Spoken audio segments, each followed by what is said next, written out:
আজ শেষ হচ্ছে 4 দিনের বিনিয়োগ সম্মেলন। রাজধানীর হোটেল ইন্টারকন্টিনেন্টালের শেষ দিনের প্রথম সেশনে থাকছে ডিজিটাল অর্থনীতি নিয়ে সেমিনার। আলোচনা করবেন দেশ বিদেশের আর্থিক খাত বিশ্লেষকেরা।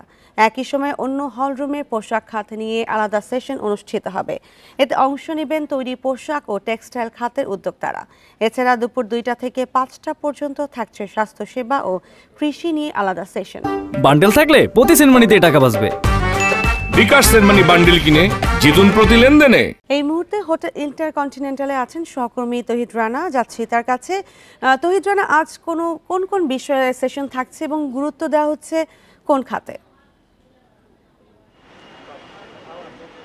হ্যাঁ, বাংলাদেশ ইনভেস্টমেন্ট সামিটের আজকে শেষ দিনের প্রথম অধিবেশন চলছে। অধিবেশনে আজকে সকাল থেকে 9টা থেকে যে অধিবেশনগুলো শুরু হয়েছে সেখানে ডিজিটাল ইকোনমি নিয়ে আলোচনা শুরু হয়েছে এবং সেখানে সংশ্লিষ্ট ব্যক্তিরা এবং বিশ্লেষকরা এখানে আছেন, তারা তাদের মতামত তুলে ধরছেন। পাশাপাশি অ্যাপারেল এবং টেক্সটাইল নিয়ে আরেকটি সেশন চলছে।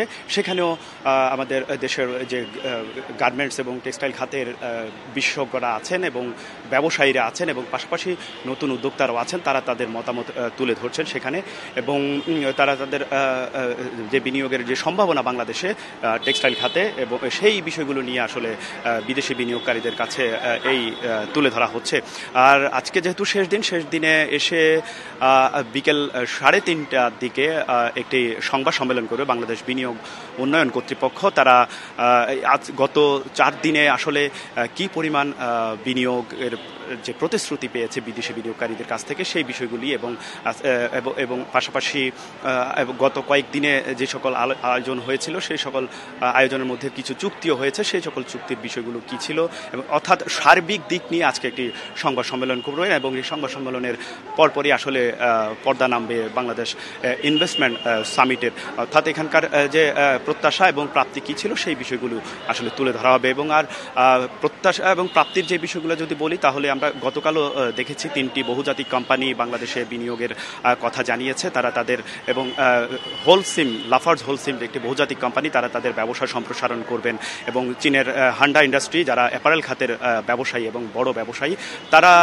প্রায় $150 মিলিয়ন ইনভেস্টমেন্টের একটা প্রতিশ্রুতি দিয়েছে। পাশাপাশি স্পেনের ইন্ডিটেক্স গ্রুপ তারাও তাদের ব্যবসা বাড়ানোর কথা বলেছেন।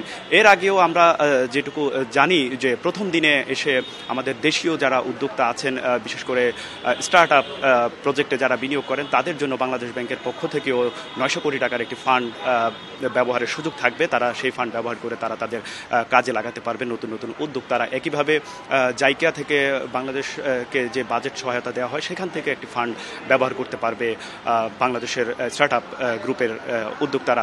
একইভাবে ইনসেপ্টা গ্রুপ $1 মিলিয়ন একটি ফান্ড তৈরি করার ঘোষণা দিয়েছে। সেখান থেকেও আমাদের স্টার্ট আপ যারা উদ্যোক্তা আছেন তারা এই ফান্ড ব্যবহার করতে পারবেন। সব মিলে যদি বলা যায় যে এই ইনভেস্টমেন্ট সামিটে যে প্রত্যাশা ছিল সেই প্রত্যাশার কাছাকাছি কিন্তু প্রতিশ্রুতি পাওয়া যাচ্ছে বলে বিডিআর পক্ষ থেকে জানানো হয়েছে এবং দেশি বিদেশি যে বিনিয়োগকারীরা এসছেন তারা বাংলাদেশের যে সম্ভাবনার জায়গাগুলো খতিয়ে দেখছেন। বিশেষ করে আপনি জানেন যে চট্টগ্রামের 2টি ইপিজেড তারা পরিদর্শন করেছেন এবং নারায়ণগঞ্জের জাপানি ইপিজেড তারা সেখানে পরিদর্শন করেছেন এবং সেগুলি দেখে তারা সন্তুষ্ট হয়েছেন এবং এখানকার যে অবকাঠামো উন্নয়ন এবং এই অবকাঠামো উন্নয়নের ফলে এখানে যে সুবিধা বিনিয়োগের ক্ষেত্রে সেই বিষয়গুলো তারা যাচাই বাছাই করছেন এবং তাদের সঙ্গে প্রতি মাসে আমাদের বাংলাদেশের বিনিয়োগ উন্নয়ন কর্তৃপক্ষ এবং প্রধান উপদেষ্টার সঙ্গে তারা যোগাযোগ রাখবেন এবং তারা একটি যোগাযোগ রেখে তাদের সঙ্গে প্রতিনিয়ত